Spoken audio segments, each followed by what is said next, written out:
As we begin to add new stitches into that three-dimensional tapestry in our mind, we're beginning to cause our mind to function in new ways. But the key then is to apply it, to personalize it, to do something with it. 10 years ago, when I got in front of an audience and talked about the application, nobody wanted to step outside that philosophical, theoretical, intellectual realm, right? Because doing something means you're going to have to change something about yourself. Painful. Yeah, you're going to get uncomfortable, right?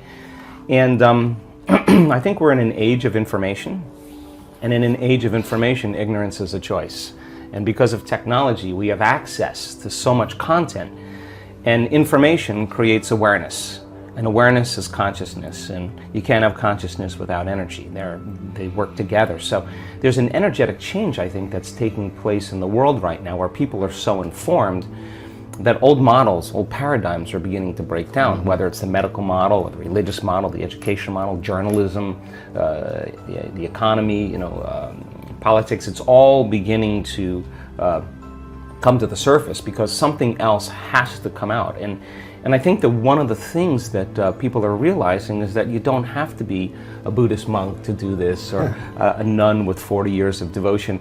You just got to understand the formula. And just like any skill or anything you learn, you got to go from thinking to doing to being. You got to take knowledge, you create the experience, and if you keep doing it over and over again, you start getting a skill, or you start getting wise about how to do it. And you know that you know how to do it.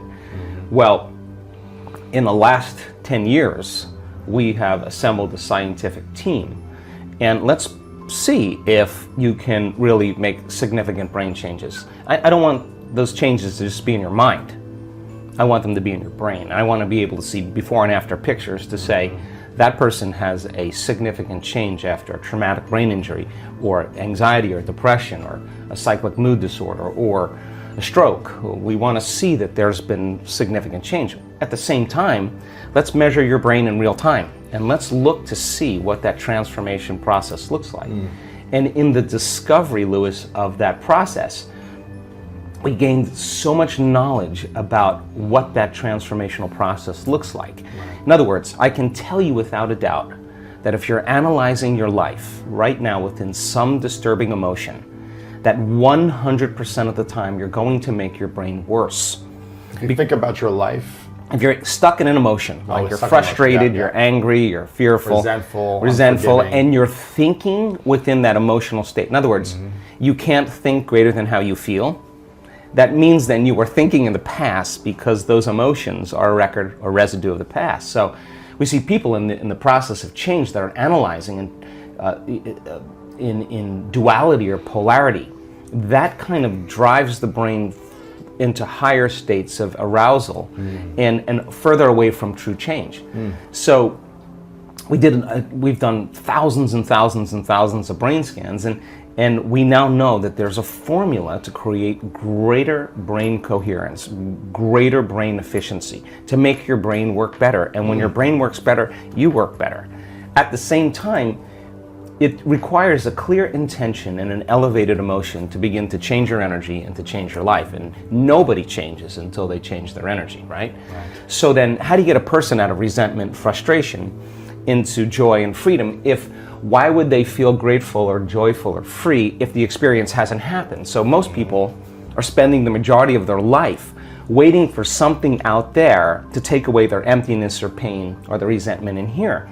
Well, if they're waiting their whole life in separation or lack, then and we create reality, then the lack is driving certain thoughts, which is creating more separation and more lack. So teaching people then to begin to condition their body emotionally before the evidence takes place in their life is breaking a significant habit, right? Yes. So instead of living by cause and effect, now we're beginning to cause and effect. So the moment you start feeling whole and grateful, we now know your healing will begin at that moment. Yes. The moment you start feeling worthy and abundant, your wealth is coming. You're generating a certain amount of energy, a certain amount of wealth. Let's stop telling the story of your past and let's start telling the story of your future. And people who aren't defined by a vision of the future, for the most part, are left with memories of the past. Your brain is a record of the past. It's an artifact of everything you've learned and experienced in this moment. So most people wake up in the morning and they start thinking about their problems. Yeah. And those problems are memories that are tattooed in the brain that are associated to certain people and things at certain times and places. So the person wakes up clean slate, they start thinking about the problems they're thinking in the past. If you believe your thoughts have something to do with your destiny, well, there's a possibility that your past is going to be your future. Every one of those problems has an emotion associated with it. So then the moment you start recalling the problem, you start feeling unhappy. Now your body's in the past, because thoughts are the language of the brain and feelings are the language of the body, and how you think and how you feel creates a state of being. So people reaffirm their identity based on the past, right? And it turns out that the redundancy of doing that, conditioning only requires an image and an emotion. And most people are unconsciously conditioning their body into the familiar past, into the known.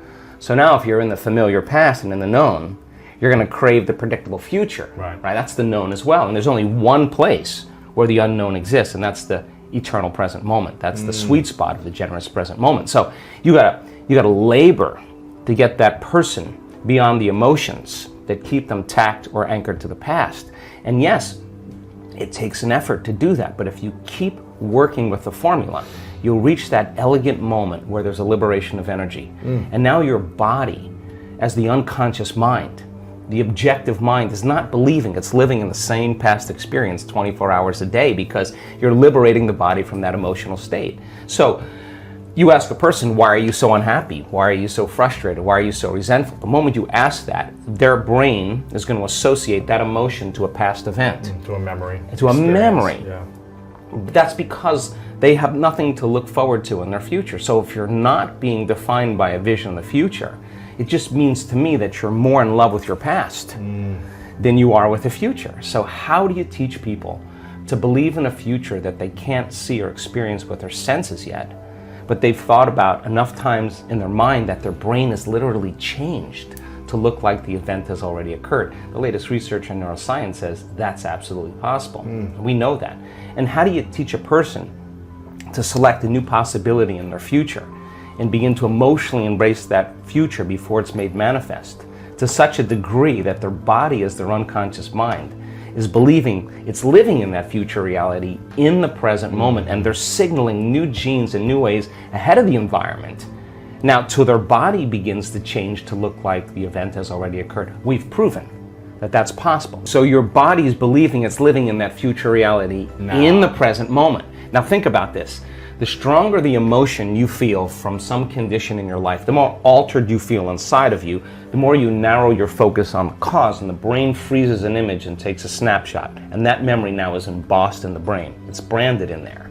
So then people think neurologically within the circuits of those past experiences, and they feel chemically within the boundaries of those emotions. And the stronger the betrayal, the stronger the trauma, the more the body's living in the past, right? Crazy. So how do you reverse that? So now, if you truly got passionate about a future, we've all done this. You get a wild idea in your mind and you start holding on to that vision and you're preoccupied with it. All of a sudden, the thought in your mind becomes the experience, and you start feeling the energy of the future. Yeah. Now, the stronger the emotion you feel from that vision, the more you're going to pay attention to the picture in your mind.